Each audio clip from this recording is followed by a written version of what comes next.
All right, greetings, y'all. So I just wanted to pop on really quick just to share why I love eating for vitality, eating for my mood, eating for longevity, right? And so what I like to term that is peaceful eating. So some people may call it, different labels, but it's peaceful consumption. So peaceful consumption, I like to make the distinction. First of all, peaceful to myself. So I'm being peaceful to my arteries, to my skin, which used to be full of acne, to my waistline, right? Food that I'm eating that I like to say it loves you back, and love is a verb, right? So how do these foods show you that they love you back? They show you in terms of what they do for you, right? Are you constipated? You can run a litmus test, right? You can run a litmus test on what you're eating, because we can have a tendency to get caught up in the labels. So just because you're a vegetarian, or even if you're so-called vegan or you're keto, whatever label you want to ascribe to yourself, I would say go where the results are. And that's in how I feel. How do you feel? Are you pooping? What's your elimination like? Is it smooth? And also the quality. Just because you go 3 times a day, as some people have told me, that doesn't mean it's not little teeny tiny turds. Greetings. It doesn't mean that you're not pooping little teeny tiny turds in the toilet. There's such a litmus test, and we can get caught up in comparing ourselves to others. But is what you're doing, have you been able to sustain it consistently with ease and with joy? Are you finding that you need to eat and eat and eat and eat and eat? And even if the food is delicious, can you dial in and notice that you're eating for emotions and not just for nutrition? So I love whole living foods, and I've been on this path for several decades. I think just about 3 decades on this path, and I feel very grateful to have found a way of consuming that is it's sustainable, it's easy. I can take it on the road. I've traveled for many years. You can give me any kind of budget. I feel confident that if I had $5 in any country, I could eat, and I could eat very, very well. And most of all, I'm eating for beauty. So you see, I don't need to put the label on myself, but the labels I'd rather use only as a distinction. So let's say if I don't want any cadavers. And let me be very clear, I was a junk food junkie. I'm trained, as a chef. I've eaten every low-end junk food, every high-end junk food. I've externed at one of the top restaurants, and I really enjoy eating. I have a down south Afro American, so-called American, and Afro-Caribbean flavor palette. So I really enjoy eating.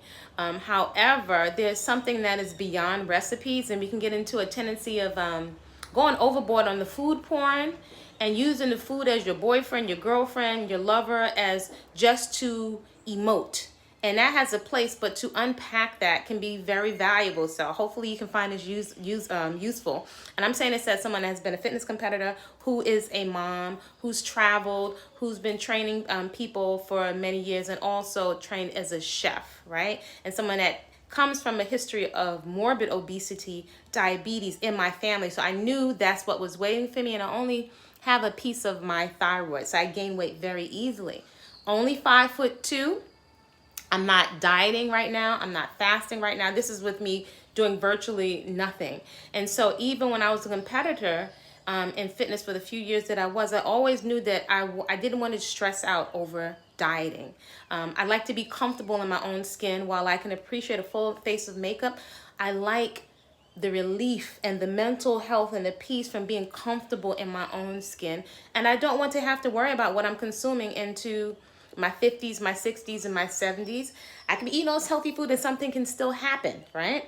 But I have made a choice many years ago to be 110% responsible for my health. And that's a verb. That's not me just sitting around looking at YouTube videos all day. However, that can be helpful if you use the videos as a positive support and motivation to get up and move and to be consistent. So I love living foods because I have variety. It's sustainable. I can take it to any country. It's within my spending plan. I've watched it work for young people. I've seen a whole community that consumes that way. Now, that being said, You don't have to be vegan or raw vegan. I think it's very important that we don't box ourselves into these labels and set ourselves up for failure. And I think there is space all along the spectrum to have your journey and to learn what works for you. Now, the beautiful thing is, as you stay consistent on this journey, right? Sometimes maybe perhaps taking 3 or 4 steps backward to take 10 steps forward in the name of longevity and sustainability. What's beautiful, a beautiful distinction is you are going to learn what works for you and what doesn't work for you. That is what has enabled me to be so grounded and not to necessarily have to follow behind everybody. I've been responsible for my own experimentation, and I take the time to know what works for me, what works for my spending plan, and I know what I can eat that's delicious. So I love it. I feel like it's beautiful. What's been ultimate for me, where I've gotten the best results, is whole living unprocessed foods, which I've done consistently for 12 years. And after 12 years, I decided for several weeks to experiment with some potatoes and some quinoa to see how I felt. And for me, my jury's out. I still just love the living foods, but I'm very, very careful about beating up on myself. I'm holding myself to just some mental kind of standards where you have to beat up on yourself. Allow yourself the space to learn and to grow.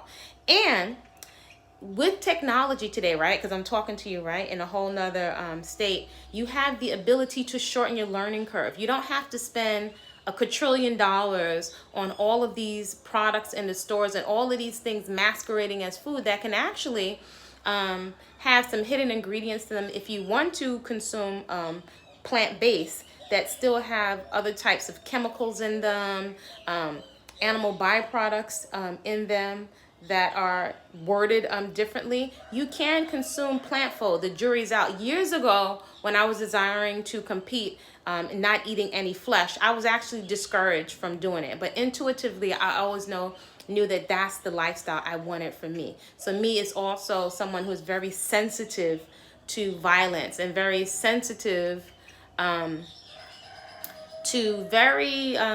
sensitive and noticing when we are using the food to try to feel something or to deaden feelings. There's a whole nother realm beyond the recipes. So the recipes are great, and I love the recipes, and I love using the plant milk bag. We're going to be using that more on the channel and also in the cocoon.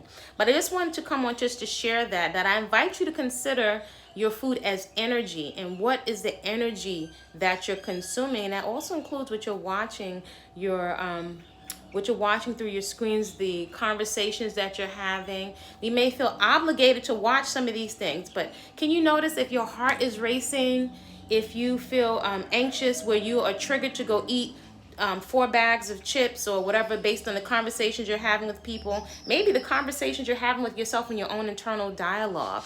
And notice if you're watching things that are inspiring you, not just with words, but to get into action around what you say is important to you. This is a lifestyle. So I just wanted to all send you some encouragement.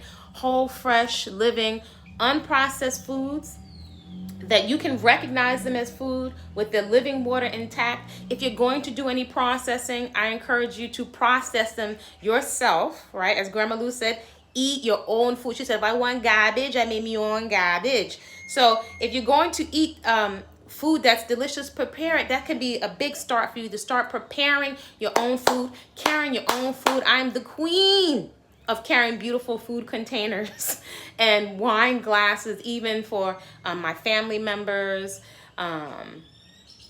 You know, I make sure that my food is attractive, even if I'm bringing treats for clients. I make sure that it's attractive. So when people whipping out their Mickey D's and stuff, I have my stuff. You're like, where'd you get that from? I got it from Cafe K that I made myself with all my energy and intention and love put in it. So I just wanted to encourage you, whole, fresh, living foods that you can recognize as food. And if you think of peaceful consumption and the reasons why you're consuming what you're consuming, it can kind of actually make everything fall right into place in terms of the guidelines of what exactly you're eating and where you decide to get your protein source from. So no condemnation, no judgment over here. Judgment in terms of common sense, judgment in terms of condemning yourself and condemning others, just not really effective. So create a great day on purpose. Get your sweat on, get your joy on, make time for joy. And Check out Kwasa Peaceful Eating on TikTok. I'm sure to give you some smiles. Nothing wrong with being addicted to joy. See you later.